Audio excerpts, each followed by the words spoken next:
So DUO-E, or GOG-3041, or ENGOT-EN10, was a randomized phase 3 study, and it was in a population of patients with either advanced stage or recurrent endometrial cancer.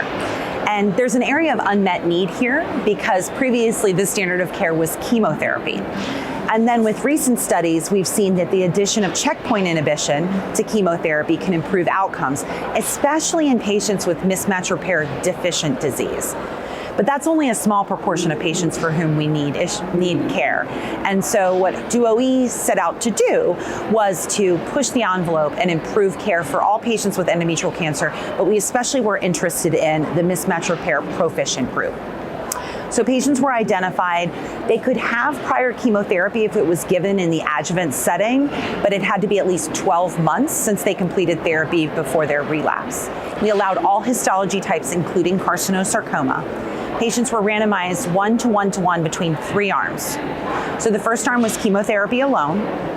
The second arm had Durvalumab, a PD-L1 inhibitor, added to chemotherapy, followed by Durvalumab maintenance.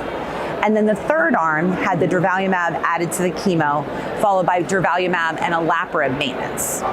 We had a dual primary endpoint of progression-free survival, which was investigator assessed by a RECIST 1.1. And the comparisons were the durva arm to control or the durva Olaparib arm to control.